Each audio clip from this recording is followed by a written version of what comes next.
बिस्मिल्लाहिर्रहमानिर्रहीम अस्सलाम वालेकुम। आज का जो हमारा चैप्टर है वो chapter number 7 second year chemistry है, जो कि है fundamental principle of organic chemistry. हम जस्ट अभी स्टार्ट करते हैं चैप्टर नंबर 7 का इंट्रोडक्शन। तो स्टार्ट करने से पहले हम समझने की कोशिश करते हैं। वैसे हम सबसे पहले समझने की कोशिश करते हैं कि ऑर्गेनिक केमिस्ट्री होती क्या है या ऑर्गेनिक कंपाउंड्स क्या होते हैं।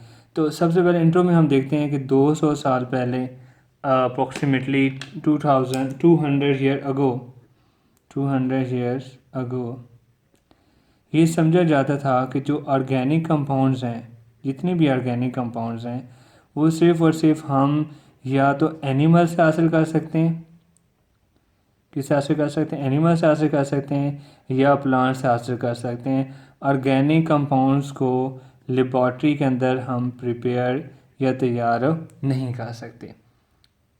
क्यों? क्योंकि वो कहता है कि ऑर्गेनिक कंपाउंड्स बनाने के लिए एक वाइटल फोर्स की ज़रूरत होती है। ऑर्गेनिक कंपाउंड को बनाने के लिए किसकी ज़रूरत होती है? एक वाइटल फोर्स की। ये वाइटल फोर्स अब यूँ समझ लें पुरअसरार क़ुव्वत, ताकत, यानी ऐसी ताकत जो इंसान के बस में ना हो, कुदरत के बस में हो। तो इन कंपाउंड्स को बनाने के लिए वाइटल फोर्स की ज़रूरत होती है। ये वाइटल फोर्स एनिमल्स और प्लांट्स में तो होती है, लेकिन लेबॉर्ट्री के अंदर ये मौजूद नहीं होती। इसलिए ऑर्गेनिक कंपाउंड्स को हम सिर्फ और सिर्फ क्या कर सकते हैं, या तो एनिमल बना सकते हैं या प्लांट्स बना सकते हैं। हम ऑर्गेनिक कंपाउंड को लैब के अंदर तैयार नहीं कर सकते। इसी बुनियाद पे इस थ्योरी को जो नाम दिया गया, इस थ्योरी को नाम दिया गया वाइटल फोर्स थ्योरी। इस थ्योरी को किसका नाम दिया गया? वाइटल फोर्स थ्योरी का नाम दिया गया। उसके बाद एक साइंटिस्ट था जिसका नाम था फ्रेडरिक वोलर। एक साइंटिस्ट था जिसका नाम क्या था? Friedrich Wohler. उसने 1826 में ये सबसे पहले एक इनऑर्गेनिक कंपाउंड लिया जिसका नाम था अमोनिया साइनेट।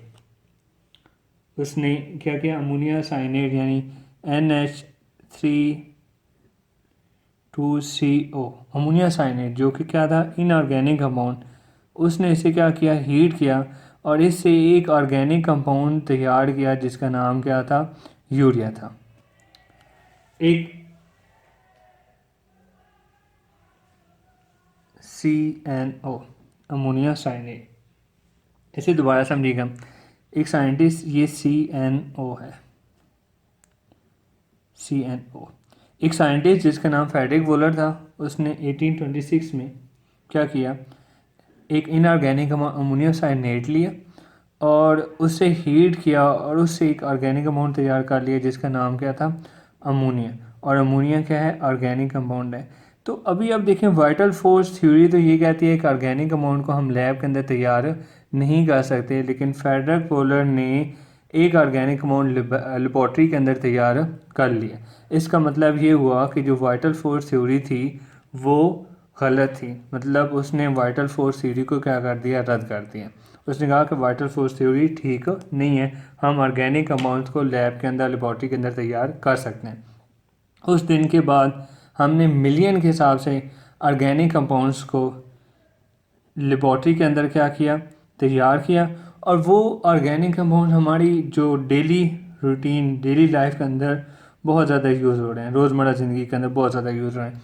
ऑलमोस्ट जो हम खाना खाते हैं या जो हम कपड़े वगैरह पहनते हैं, ये सब क्या है? ऑर्गेनिक कंपाउंड ही हैं। तो अब देखें ना, पहले जो ऑर्गेनिक कंपाउंड की डेफिनेशन थी वो ये थी कि ऐसे कंपाउंड जो हम एनिमल्स और प्लांट्स से हासिल कर सकते हैं वो ऑर्गेनिक कंपाउंड कहलाते हैं। क्यों? क्योंकि ऑर्गेनिक कंपाउंड सिर्फ एनिमल बना सकते हैं या प्लांट, लेबॉर्ट्री के अंदर तैयार नहीं कर सकते। क्यों? क्योंकि ऑर्गेनिक कंपाउंड बनाने के लिए वाइटल फोर्स चाहिए। वाइटल फोर्स एनिमल और प्लांट में होती है लेकिन लेबॉर्ट्री के अंदर नहीं होती। इसलिए इस थ्योरी को नाम दिया गया वाइटल फोर्स थ्योरी को। वाइटल फोर्स थ्योरी कहा गया। उसके बाद एक साइंटिस्ट था फ्रेडरिक वोलर, उसने 1826 में एक अमोनियम साइनाइड इनऑर्गेनिक कंपाउंड को हीट किया लेबॉर्ट्री के अंदर और उससे एक ऑर्गेनिक कंपाउंड तैयार कर लिया, अमोनिया। मतलब उसने क्या कहा? उलट कर लिया वाइटल फोर्स थ्योरी का। वाइटल फोर्स थ्योरी कहती थी कि लेबॉर्ट्री के अंदर हम ऑर्गेनिक कंपाउंड तैयार नहीं कर सकते, लेकिन फ्रेडरिक वोलर ने पहला ऑर्गेनिक कंपाउंड लेबॉर्ट्री के अंदर तैयार करके वाइटल फोर्स थ्योरी को गलत साबित कर दिया।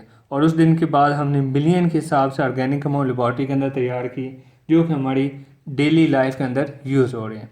तो ये इस चैप्टर का इंट्रोडक्शन था, मतलब चैप्टर नंबर 7 का।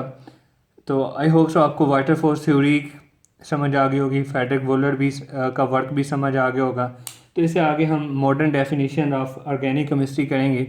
तो आज का लेक्चर ये इंट्रो आप सिर्फ और सिर्फ तैयार करेंगे कि मसलन आपने इस इंट्रो के अंदर आपको ये चीज़ याद रखनी है कि 200 ईयर अगोज ऑर्गेनिक कंपाउंड की क्या डेफिनेशन थी, हम उनसे लेबॉर्ट्री के अंदर क्यों नहीं तैयार कर सकते थे, वाइटल फोर्स थ्योरी क्या थी, और फिर वाइटल फोर्स थ्योरी गलत साबित किसने की और कैसे की। तो ये सारी बातें इंट्रो के अंदर आपने तैयार कर लेनी है। शुक्रिया।